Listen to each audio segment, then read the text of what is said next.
यहाँ से स्टार्ट करेंगे। DIS का यूपी पीसीएस का हम लोग देखेंगे टेस्ट नंबर यहाँ पर 11। ठीक है, इसका पार्ट 1 हम लोग ऑलरेडी कर चुके हैं कल। आज यहाँ पर पार्ट 2 करेंगे। पार्ट 2 करने मतलब कि 75 76 तक क्वेश्चन हम लोग एक से कर चुके थे, उसके आगे से आज यहाँ पर करेंगे पार्ट 2 में। राइट, तो पार्ट 1 पार्ट 2 हम लोग यहाँ पर टेस्ट को डिवाइड करके करते हैं। और जो पार्ट 1 पार्ट 2 करते हैं इसमें पार्ट 1 जैसे कि मान लो 75 क्वेश्चन हुए, तो उनको जितने भी क्वेश्चन हुए 75 उनके टॉपिकों को आपको रीड करना रहता है। जैसे कि मान लो कोई भी टॉपिक आ रहा है, जैसे कि मान लो कि आपका टॉपिक आया राष्ट्रपति को लेकर के कोई क्वेश्चन आ गया यहाँ पर, ठीक है, राज्यपाल को लेकर कोई क्वेश्चन, तो वो सब जाके आपको टॉपिक डीप में पढ़ना है, तो और अच्छा यहाँ पर होगा आपका जो प्रीलिम्स दोगे उसके लिए। ठीक है, क्योंकि सब टॉपिक ऐसे कवर होते जाएंगे। साथ में एक बात तो ये हो गया क्वेश्चन के आपको टॉपिक को समझना है सबको। दूसरी बात क्या करना है कि यहाँ पर जितने भी टॉपिक आ रहे हैं सबको लिस्ट बना लेना है, कौन कौन से टॉपिक पे क्वेश्चन पूछा जा रहा है टेस्टों में, है ना, वो सब पूरी लिस्ट बना लो और देखो कौन कौन से आपको टॉपिक छूट रहे हैं बाद में। पूरा एक अच्छा सा लिस्ट तैयार हो जाएगा सभी टेस्ट के हिसाब से, तो अच्छा होगा यहाँ पे। ठीक है, और आंसर राइटिंग को जरूर करना है। आंसर राइटिंग में 4 क्लास करा चुका हूँ, 3 से 4, वो भी 4 क्वेश्चन की, जो आपको उसकी प्रैक्टिस जरूर करना है। और काफी अच्छे तरीके से मैंने आपको दिखाया कि कैसे कैसे आंसर को लिखना होता है ना, तो वो सब भी प्रैक्टिस कर सकते हो। और यहाँ पर टेस्ट देखेंगे हम लोग, इसमें अक्टूबर दिसंबर करंट अफेयर्स भी है, अर्थव्यवस्था और सामान्य विज्ञान का पेपर ही है। पार्ट 2 से स्टार्ट करते हैं, क्वेश्चन आगे आते हैं, देखते हैं। 77 क्वेश्चन है, इसमें बोला है निम्नलिखित में से कौन सा कथन सही नहीं है। कौन सा सही नहीं है? पहली बात है सेबी एक गैर सांविधिक संस्था है। गलत है, क्योंकि सेबी एक सांविधिक संस्था है। ये 12 अप्रैल 1988 को सेबी की स्थापना एक गैर सांविधिक संस्था के रूप में मंत्रिमंडल प्रस्ताव के द्वारा की गई थी।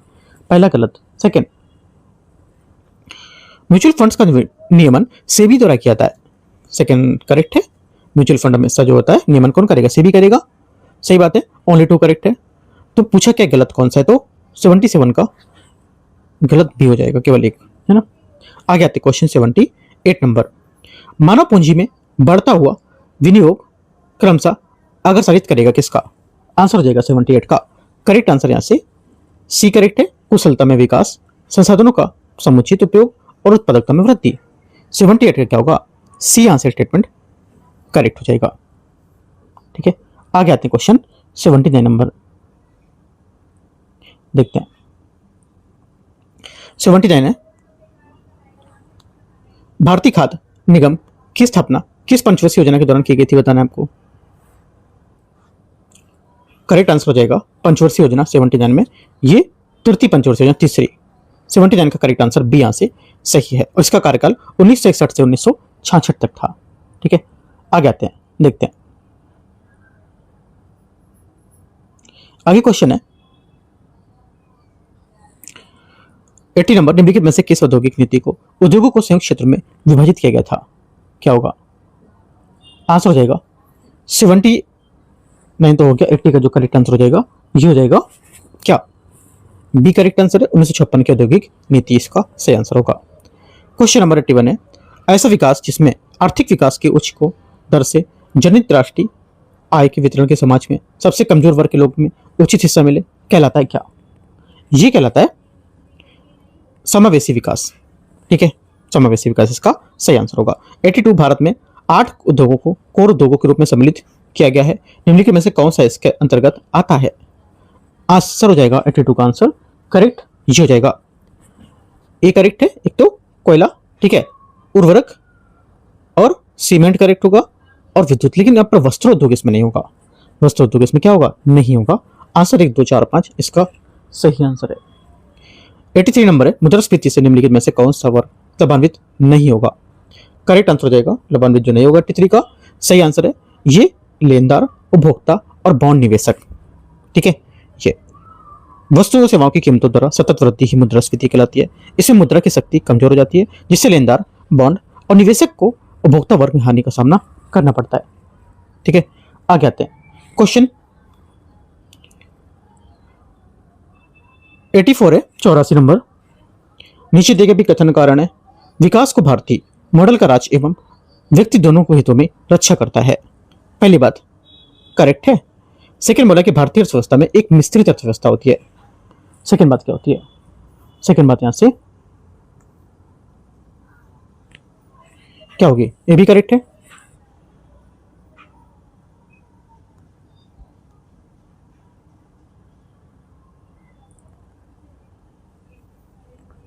क्या होगा? 84 में दोनों बातें करेक्ट, ए आंसर सही आंसर है। 85 आते हैं 85 नंबर क्वेश्चन।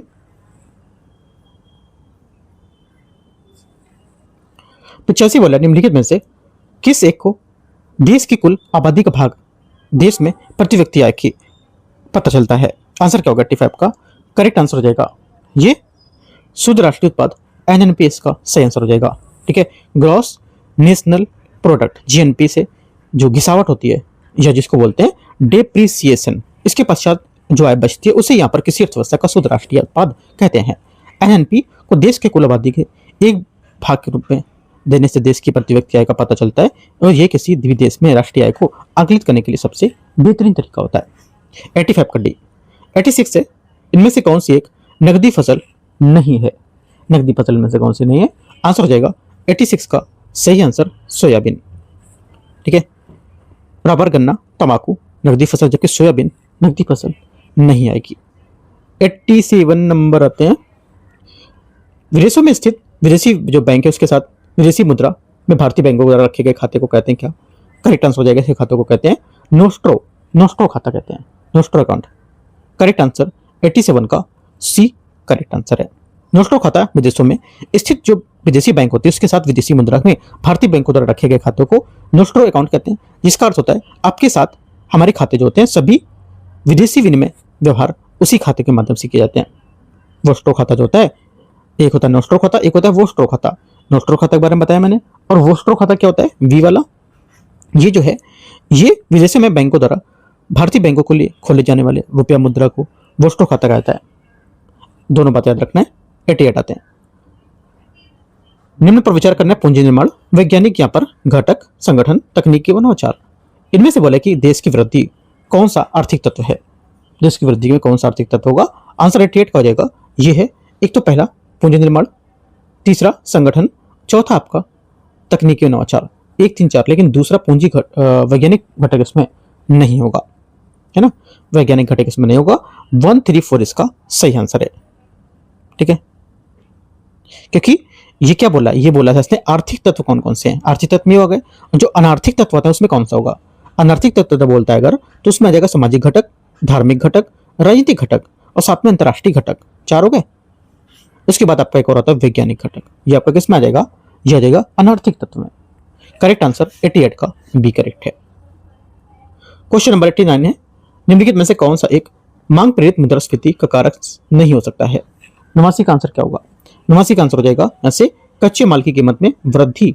सी यहाँ से 89 का सही आंसर है, क्योंकि जब मांग पूर्ति से अधिक हो जाती है तो इसे मांग प्रेरित मुद्रास्फीति कहते हैं। ये समग्र मांग में वृद्धि निम्नलिखित कारकों से हो सकती है, जैसे कि मुद्रा की पूर्ति में वृद्धि होना, सार्वजनिक व्यय में कम वृद्धि होना, लोगों द्वारा की जाने वाली बचत में कमी इत्यादि।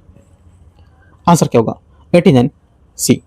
90 नंबर वित्तीय स्थिरता एवं विकास परिषद जिसकी स्थापना दिसंबर 2010 में हुई थी, इसका अध्यक्ष होता है कौन? करेक्ट आंसर हो जाएगा 90 का करेक्ट आंसर बी केंद्रीय वित्त मंत्री इसका सही आंसर होगा बी नंबर। 91 आते हैं निम्नलिखित में से किन दो वैश्विक संस्थाओं को ब्रिटेन वुड्स जुड़वा कहा जाता है? आंसर क्या होगा?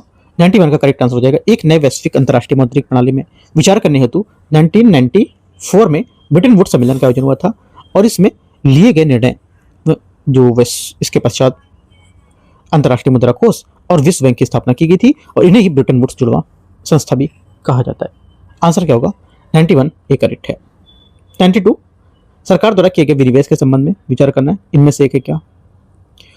92 का आंसर हो जाएगा ऐसी प्राप्तियां जो केंद्र सरकार की संपत्ति को कमी करती हैं या कमी लाती हैं। ठीक है, अर्थात जो केंद्र सरकार की परिसंपत्तियों को बेचने के लिए प्राप्त होती है, जैसे विनिवेश से प्राप्त या किसी दिए गए ऋण से वापसी से प्राप्त होना पूंजीगत प्राप्ति कहलाती है। आंसर 92 का क्या होगा? ए करेक्ट है। 93 नंबर है आर्थिक समृद्धि में क्या परिवर्तित होता है? आर्थिक समृद्धि में क्या परिवर्तित होता है?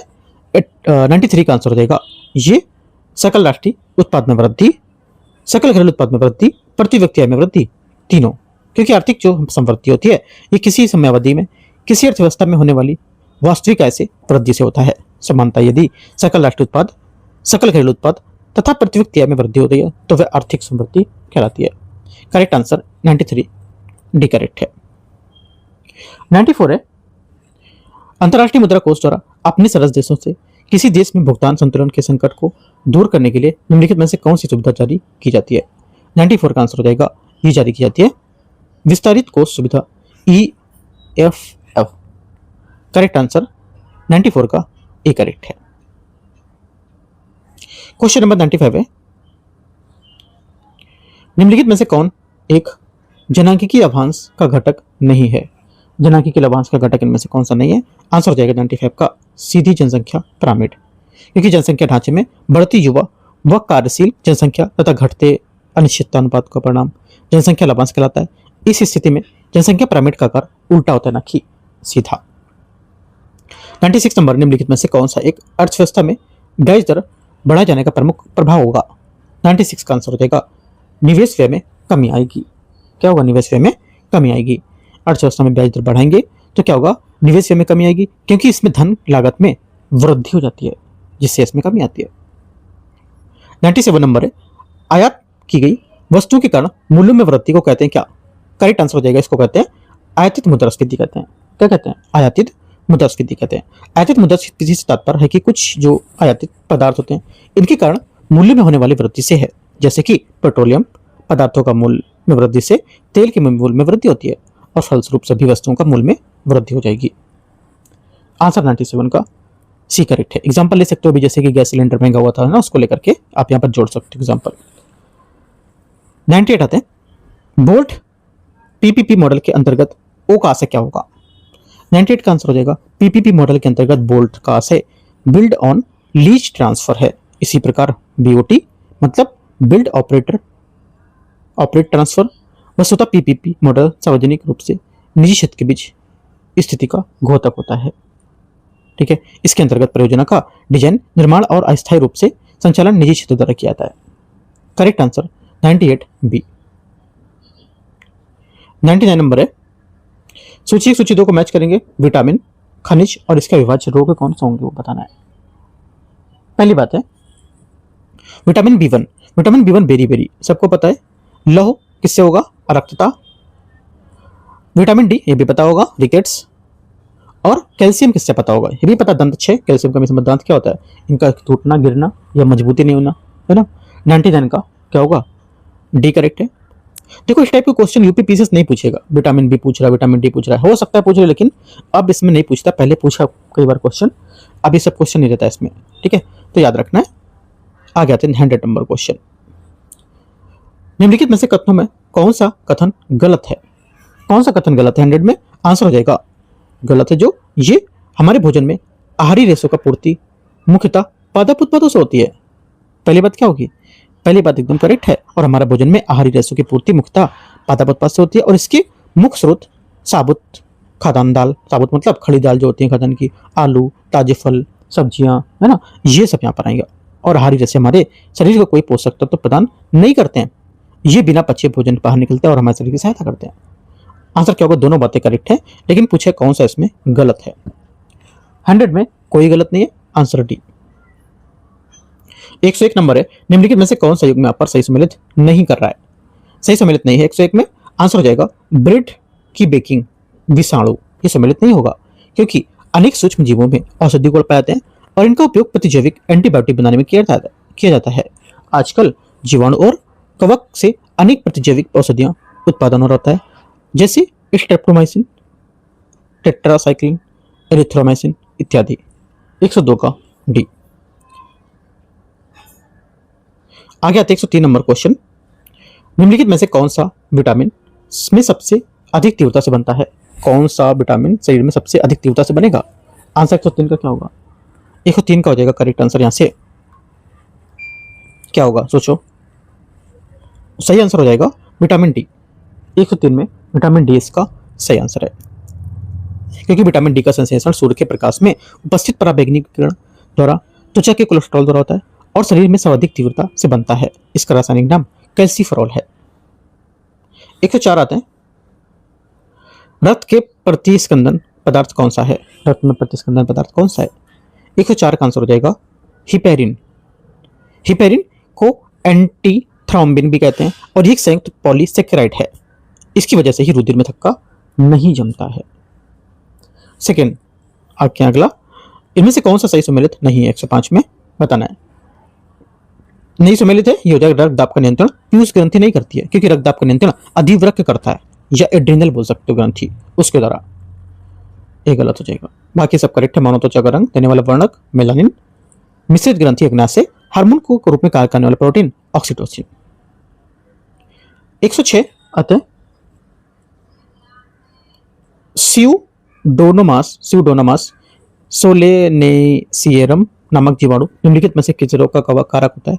आंसर हो जाएगा 106 का सही आंसर यहां से ये हो जाएगा विल्ट ऑफ पोटैटो रोग। विल्ट ऑफ पोटैटो रोग आलू का शिथिल रोग है और ये स्टिमुटोनास और सोलेनेसियस उसके द्वारा है ना। आगे आते क्वेश्चन 107 ऐसे असतत अनुवंशिक परिवर्तन जो अचानक उत्पन्न होते हैं और पीढ़ी दर पीढ़ी उनका स्थानांतरण होता रहता है कौन। 107 का आंसर हो जाएगा क्या करेक्ट आंसर ये बी करेक्ट उत्परिवर्तन सही आंसर होगा। ठीक है 107 में। आगे आते 108 नंबर निम्नलिखित में से कौन सा सही सुमेलित नहीं कर रहा है। सही सुमेलित यहां पर नहीं है ये हो जाएगा डीएनए में पाई जाने वाली शर्करा हेक्सोस ये गलत है। ठीक है क्योंकि यहां पर डीएनए में पेप्टोस प्रकार की शर्करा पाई जाती है ना कि हेक्सोस। क्वेश्चन 109 निम्नलिखित में से कौन सा एक सत्य नहीं है। कौन सा 109 में क्वेश्चन स्टेटमेंट गलत है चारों में। 109 का आंसर हो जाएगा जो गलत है ये क्या होगा थोड़ा सा सोचो आप। 109 में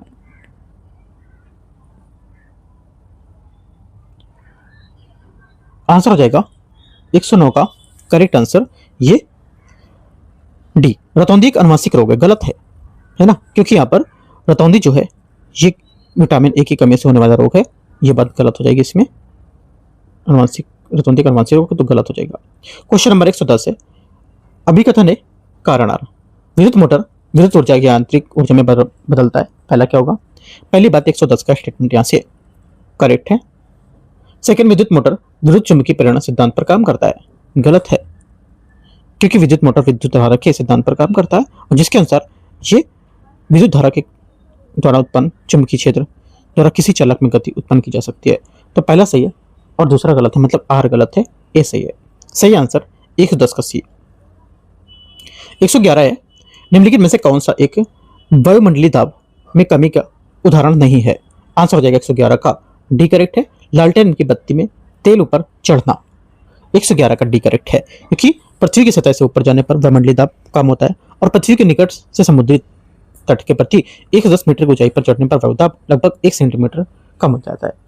तो लालटेन या लैंप की बत्ती में तेल का ऊपर बढ़ना क्या कहलाता है कैसी कथ का उदाहरण होता है और इसके वायुमंडलीय दाब की कमी से कोई संबंध नहीं है। 111 का डी करेक्ट है। 112 नंबर है चंद्रमा में लोलक घड़ी को ले जाने पर उसका आवर्तकाल बढ़ जाता है क्यों।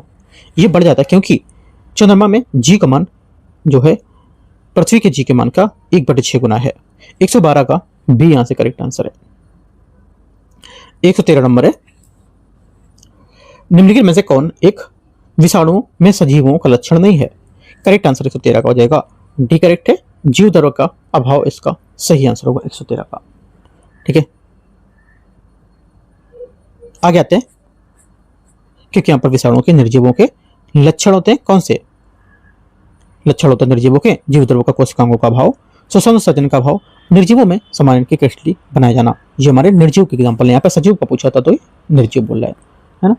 आगे आते हैं 114 जल के अंदर पड़ी हुई मछली का वास्तविक गहराई से ऊपर उठना दिखाई देना किस घटना से संबंधित है। आंसर हो जाएगा ये संबंधित है 114 का डी करेक्ट है अपवर्तन का। ठीक है जल के अंदर पड़ी हुई मछली वास्तविक गहराई से कुछ ऊपर उठी दिखाई देती है अपवर्तन से संबंधित है। 115 बालों के झड़ने की समस्या निम्न में से किस विटामिन की कमी से हो सकती है। 115 का हो जाएगा आंसर डी विटामिन B7 इसका सही आंसर है ना। 115 का बी या डी डी करेक्ट आंसर है।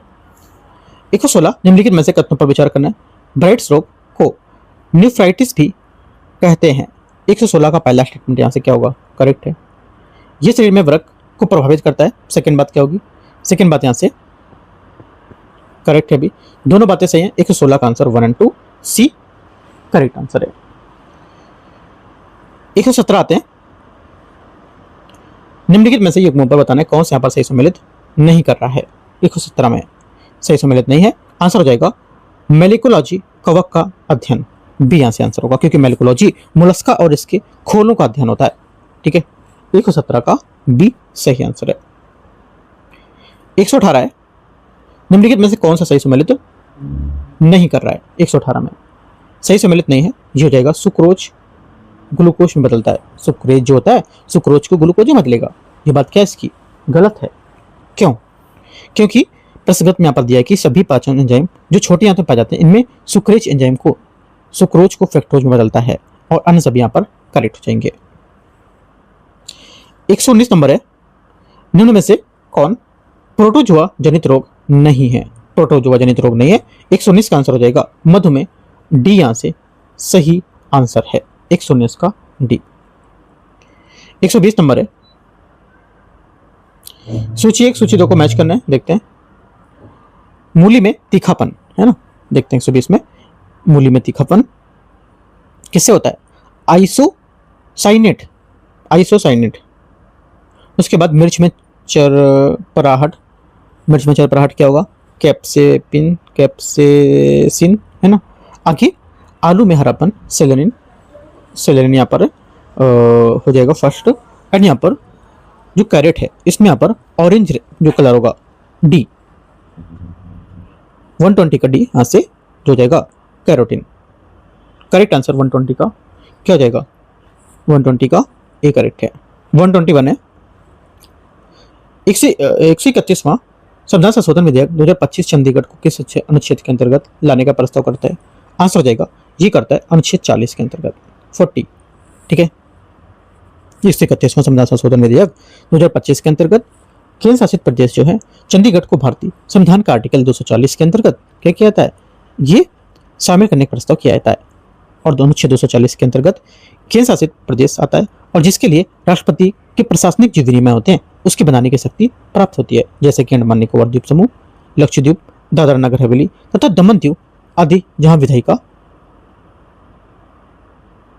मतलब विधानसभा नहीं होती है। ठीक है, आगे आते क्वेश्चन 122 नंबर, पीएम विकसित भारत रोजगार योजना का सृजन लक्ष्य कितना है। इसका सृजन लक्ष्य जो ये है कितना, करेक्ट आंसर 3.5 करोड़ नौकरियों का सृजन होगा। 122 नंबर का सी करेक्ट आंसर है। 123 आते हैं 123, एवीजीसी कंटेंट क्रिएटर लैब्स कितने कॉलेजों में स्थापित की जाएगी। 123 का आंसर हो जाएगा ये स्थापित की जाएगी सी 500 करोड़, सॉरी 500 करोड़ नहीं 500 है ना, 500 कॉलेजों और 15,000 स्कूलों में स्थापित की जाएगी।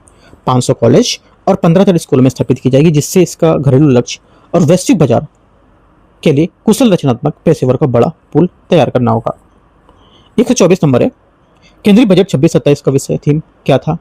आंसर हो जाएगा 124 का युवा शक्ति, इसका सही आंसर है 124 का। 125 नंबर है 125, बजट 26-27 का मार्गदर्शन करने वाले 3 कर्तव्यों में से निम्नलिखित में से कौन सा सही नहीं है या कौन सा नहीं है। 125 का आंसर हो जाएगा रोजगार सृजन, सी सही आंसर होगा, क्योंकि रोजगार सृजन इसमें पृथक कर्तव्य के रूप में सम्मिलित नहीं होगा। ठीक है, 125 का सी। 126 आते हैं,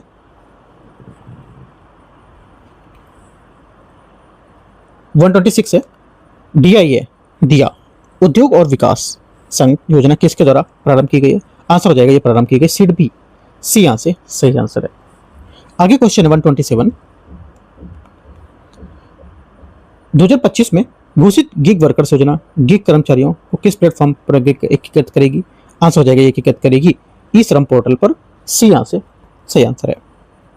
28 है, अभ्यास कोल्ड स्टार्ट फन किस प्रकार का सैन्य अभ्यास था। 28 का आंसर क्या होगा, सी करेक्ट है, त्रिसेवा अभ्यास था ये, सी नंबर त्रिसेवा अभ्यास था, जिसमें भारतीय थल सेना, नौसेना और वायुसेना एक साथ सम्मिलित थी। और त्रिसेना अभ्यास जो है ये तीनों सशक्त सेनाओं के बीच संयुक्त परिचालन क्षमता को समन्वय की जांच के लिए आयोजित होता है। 29 आते हैं, भारत ने 2025 में किस देश में पूर्ण भारतीय दूतावास बहाल किया है। 129 का आंसर हो जाएगा ये बहाल किया अफगानिस्तान, काबुल, इसका सही आंसर होगा। और ये बहाली 21 अक्टूबर 2025 से प्रभावी हो जाएगी, हो भी गई है क्योंकि 21 अक्टूबर हो चुका है, है ना। और इस कदम से माध्यम से भारत को काबुल में पूर्ण राजनयिक वाणिज्य दूतावासी तथा परियोजना क्रियान्वयन और संबंधित जो उपस्थिति है सुनिश्चित करने को लेकर अवसर मिलेगा। आगे 130 है, ब्लू फ्लैग के बारे में विचार करना है। ये केवल उन समुद्र तटों को प्रदान किया जाता है जो पर्यावरण गुणवत्ता सुरक्षा और टिकाऊ प्रबंधन को अंतर्राष्ट्रीय मानकों को पूरा करते हैं। पहली बात क्या है? पहली बात 130 का करेक्ट है। सेकंड, ये प्रमाणन संयुक्त राष्ट्र पर्यावरण कार्यक्रम United Nation Environment Programme UNEP द्वारा प्रदान किया जाता है। 130 का सेकंड स्टेटमेंट गलत है क्योंकि यह blue flag foundation for environment education FEE द्वारा प्रदान किया जाता है, ना कि यूएन पर्यावरण कार्यक्रम द्वारा। क्वेश्चन नंबर 131 है, दादा साहब फाल्के पुरस्कार के बारे में विचार करना है। यह जीवन योगदान के लिए दिया जाने वाला भारतीय सिनेमा सर्वोच्च सम्मान होगा। 31 का पहला स्टेटमेंट सही है। यह प्रतिवर्ष राष्ट्रीय फिल्म पुरस्कार समारोह में भारत में प्रधानमंत्री द्वारा प्रदान किया जाता है। सेकंड बात गलत है क्योंकि यह पुरस्कार राष्ट्रीय फिल्म पुरस्कार समारोह में भारत के राष्ट्रपति द्वारा किया था, ना कि प्रधानमंत्री द्वारा। पहली बात सही है। क्वेश्चन 132, ऑपरेशन सागर बंधु के संबंध में विचार करना है। यह श्रीलंका में चक्रवात दिटवा में जवाब में भारत में शुरू किया गया था। 32 का पहला सही है। भारतीय नौसेना ने इस ऑपरेशन के लिए INS विक्रांत, INS उदयगिरी तैनात किए हैं। इस ऑपरेशन में राष्ट्रीय आपदा प्रतिक्रिया बल NDRF के 80 से अधिक कर्मियों की तैनाती शामिल है। और चौथी बात है, चक्रवात जो दिटवा है एक एक्स्ट्रा टॉपिकल चक्रवात था जो भूमध्यसागरीय क्षेत्र में उत्पन्न हुआ था। यह बात गलत है क्योंकि चक्रवात दिटवा एक उष्णकटिबंधीय चक्रवात था, ना कि भूमध्यसागरीय क्षेत्र में उत्पन्न होने वाला एक्स्ट्रा टॉपिकल चक्रवात। 1 2 3 करेक्ट है, चौथा गलत होगा। आगे आते क्वेश्चन 33 बोले खाद्य एवं कृषि संगठन FAO द्वारा आयोजित सतत पशुधन रूपांतरण पर द्वितीय वैश्विक सम्मेलन के संबंध में कौन सा कथन सही होगा? करेक्ट आंसर हो जाएगा 133 का, ये सही है। सम्मेलन का जो विषय थीम है ये यहाँ पर दे रखा है। इसका जो सम्मेलन थीम था ये हो जाएगा वैश्विक सतत पशुधन रूपांतरण सम्मेलन के बारे में। ये थीम इसका फोस्टरिंग चेंज स्केलिंग यहाँ पर इनोवेशन ड्राइविंग सॉल्यूशन, ठीक है। और FAO ने इससे कोई बदकारी लक्ष्य निर्धारित नहीं किए थे और न ही कार्बन या पशुधन के उद्योगों पर प्रतिबंध अनिवार्य किया है। 33 का आंसर क्या है?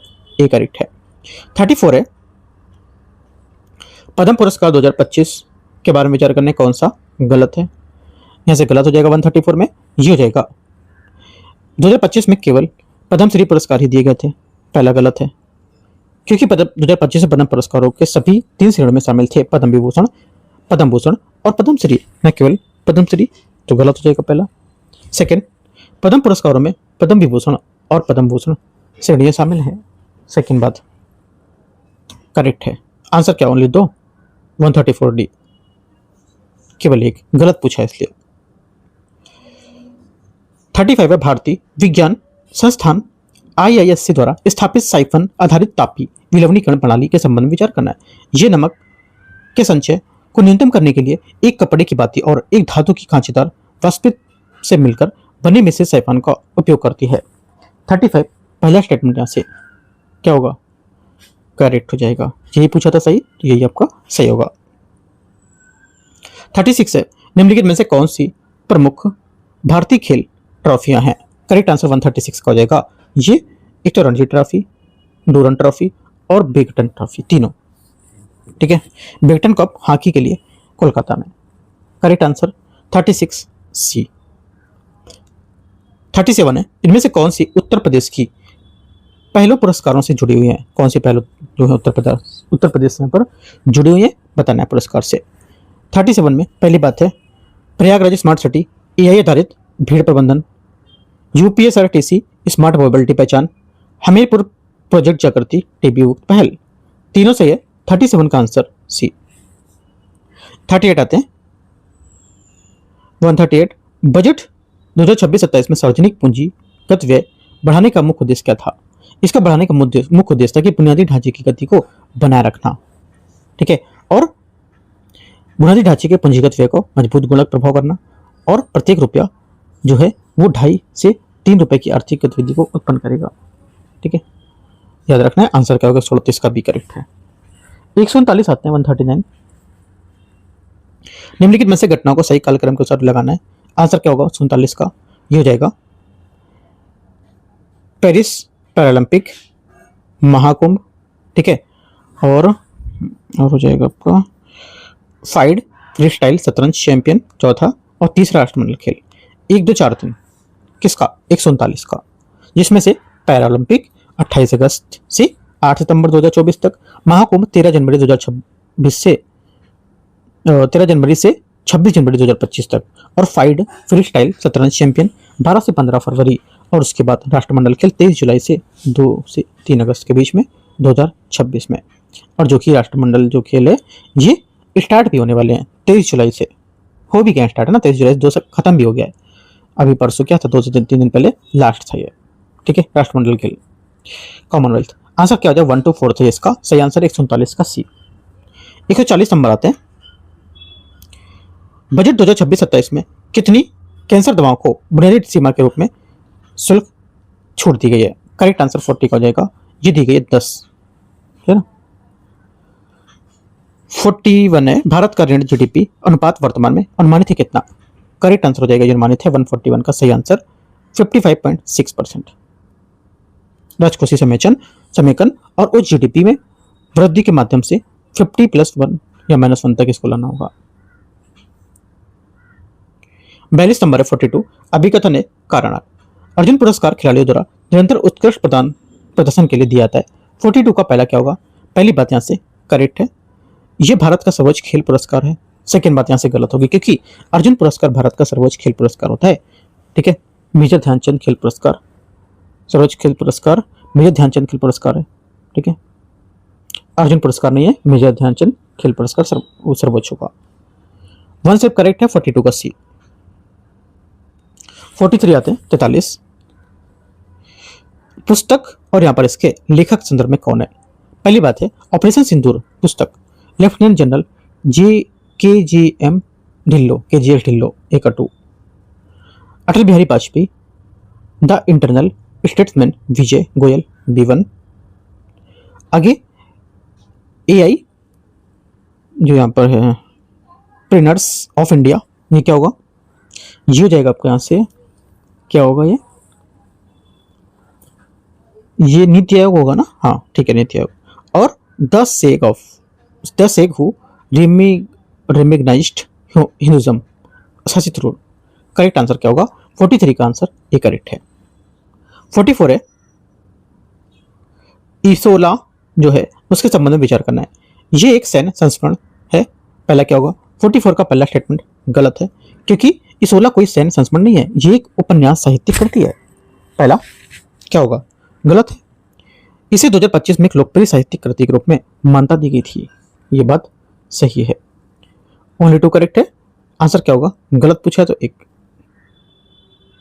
45 है the Chola tigers Avengers of Somnath के लेखक कौन है? करेक्ट आंसर 145 का हो जाएगा बी करेक्ट है। 146 है पाइका विद्रोह संबंधित पुस्तक विमोचन किस राज्य से जुड़ा है? 46 का आंसर हो जाएगा ये जुड़ा है ओडिशा से, ठीक है। ओडिशा में बक्सी जगबंधु के नेतृत्व में ब्रिटिश शासन के विरुद्ध एक प्रमुख सशक्त विद्रोह था और ओडिशा में इसे प्रथम स्वतंत्रता संग्राम मानते थे। 47 नंबर है रस्किन बॉन्ड की कृति जो है ये द ब्लू अम्ब्रेला का दृश्य कहाँ है? 47 का आंसर हो जाएगा ये है गढ़वाल, सी करेक्ट आंसर है। 48 वैश्विक मनोरंजन प्रभाव के लिए टाइम 100 2026 किस भारतीय हस्ती को सम्मिलित किया गया था शामिल? आंसर हो जाएगा 148 का correct answer Ranbir Kapoor, B यहाँ से सही आंसर है। 149 नंबर है राष्ट्रपति शेख मोहम्मद बिन जायद अल नहयान जिन्होंने भारत का दौरा किया था किस देश से हैं? आंसर हो जाएगा ये है 49 का करेक्ट आंसर सी संयुक्त अरब अमीरात, सी यहाँ से सही आंसर होगा। 150 नंबर है बजट 2026-27 के लिए के तहत कितने नए राष्ट्रीय जल मार्ग को चालू करने की योजना है? आंसर 150 का करेक्ट हो जाएगा क्या? सी करेक्ट है 20। तो इस टाइप से यहाँ पर जो 150 क्वेश्चन है ये पूरे हो गए, राइट। और हम लोग यहाँ पर अध्याय का टेस्ट नंबर 11 जो पूरा फिनिश कर लिया, ठीक है। हम लोग यहाँ पर अध्याय का टेस्ट नंबर 12 जल्दी देखेंगे, राइट। तो देखते रहना, कुछ डाउट रहेगा नीचे कमेंट में पूछ सकते हो। और आपको ज्वाइन करना है अपना टेलीग्राम चैनल और फॉलो करना है अपने यूट्यूब चैनल को भी, एक यूपीएससी नॉलेज ट्रैक यूकेटी और एक अपना चैनल है डी यूकेटी, ठीक है, जो कि आप यहाँ पर देख रहे हो स्क्रीन में, ठीक है। तो दोनों चैनल को आपको फॉलो करना, सब्सक्राइब करना है। और ये चैनल क्या है, अपना बैकअप के लिए मैंने बनाया हुआ है डी यूकेटी का, तो इसको भी आप रख सकते हो बैकअप के लिए, ठीक है। एंड करते हैं, all the best, thank you.